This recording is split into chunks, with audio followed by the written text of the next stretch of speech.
Hello les amis, bienvenue sur ma chaîne Santé et Spiritualité. Aujourd'hui, nous allons parler des archanges. Avant de commencer, je vais vous prier de vous abonner si le sujet vous interpelle, de liker, de partager autour de vous pour que les uns et les autres soient au courant à chaque étape de ce que c'est que la spiritualité, les archanges, et aussi pour m'encourager à continuer à produire des contenus. Et ça me permettra également de savoir si le contenu t'a plu ou pas. Tu peux également me laisser un commentaire et un sujet de prière que tu souhaites qu'on développe ensemble. Un archange donc est un être incorporel, spirituel, parfait, créé par Dieu au début des temps, dans le but de faire de ses serviteurs et ses messagers. Ils ont toujours et pour toujours contemplé le visage de Dieu, prêts à se précipiter vers chaque commandement, auditeur attentif et exécutant de la parole de Dieu, afin que les êtres humains se sentent en sécurité en permanence. Les archanges, ce sont les tout premiers avant les anges que l'Éternel Dieu a fait afin qu'ils soient son aide auprès des hommes.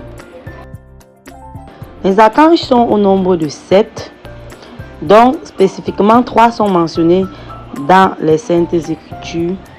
Et dans les Écritures anciennes, il y en a également 4 autres qui travaillent en symbiose pour établir l'équilibre au sein de la société. Il est donc important pour nous, pour vous, de connaître qu'ils sont là parce que chacun a un rôle à jouer dans votre destin, pour votre avenir, pour la construction de votre vie, de vos projets. Chacun a un rôle spécifique. Nous allons d'abord les présenter ici dans cet épisode de santé et spiritualité. Ensuite, à tour de rôle, nous allons parler de chaque ange et voir ses spécificités et les prières que nous pouvons adresser à chaque ange pour avoir le résultat souhaité. Le tout premier ange qui a été créé d'après la Bible, le plus ancien, c'est l'archange Michel, qui signifie « qui est comme Dieu ». Il est l'incarnation ultime du général pieux et du patron des soldats, des policiers et des pompiers. Diverses traditions disent qu'il fut le premier des anges créés, ce qui peut expliquer pourquoi il est souvent vénéré comme le frère aîné de ses frères. Traditionnellement, Michel est considéré comme le prince ange gardien du peuple. Il est maintenant honoré à chaque étape de la vie de chaque individu spirituellement qui ont recours à lui. C'est un ange qui est puissant dans la protection lorsque vous êtes en danger, pour vous sécuriser, pour vous donner de l'espoir, pour guérir, pour vous protéger de l'ennemi, des attaques spirituelles de l'ennemi. L'archange Gabriel signifie la force de Dieu ou héros de Dieu. Et également, Dieu s'est montré puissant. Ces variations peuvent être résumées en une seule définition. Dieu est ma force. Gabriel, le saint messager de Dieu, et traditionnellement, il est vénéré comme l'archange de la sagesse, de la révélation, de la prophétie et de la vision. L'archange est le messager de tous les archanges. C'est le messager de Dieu en permanence, l'ange de la communication. Nous avons déjà parlé dans un des épisodes de santé et spiritualité de l'archange Gabriel. Je vais te demander d'aller regarder sur cette vidéo pour mieux comprendre qui est l'archange Gabriel, afin de savoir quel est le pouvoir, quelle est la prière que tu dois lui adresser, qu'est-ce qu'il peut faire dans ta vie. L'archange Raphaël, qui joue le rôle de guérisseur, est centré dans le livre de Tobie, un livre retiré du canon biblique par les protestantismes, car il aide Tobias, le fils de Tobie, dans son voyage. Saint Raphaël apparaît aussi dans de nombreuses sources apocryphes apocryphes juives et chrétiennes comme le livre de Enoch. Raphaël signifie Dieu guérit. Traditionnellement, à raison de la signification de son nom, il est vénéré comme l'archange de la guérison. C'est pourquoi à chaque fois que vous êtes malade, vous pouvez avoir recours à lui pour vous guérir. Ou bien si vous avez une douleur, vous pouvez avoir recours à lui pour vous guérir.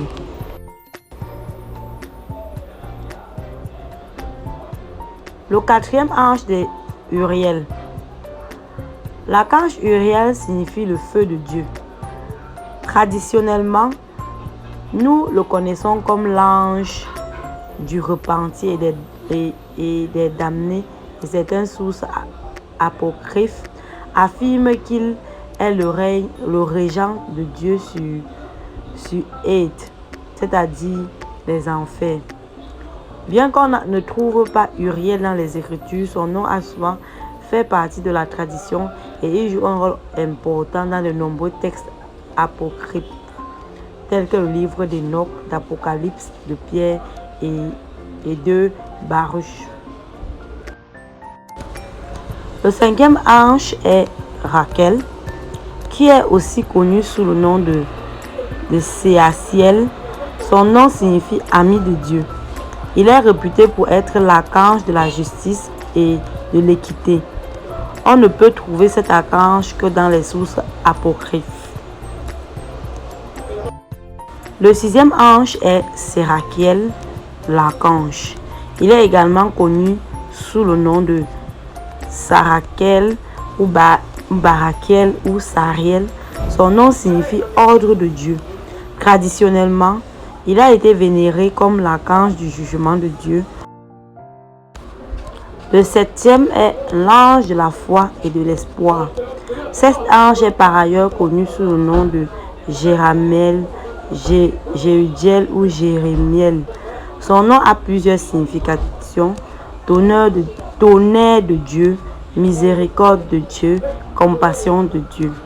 Traditionnellement, cet archange est l'archange de l'espoir et de la foi. On ne trouve cet archange que dans les sources apocryphes.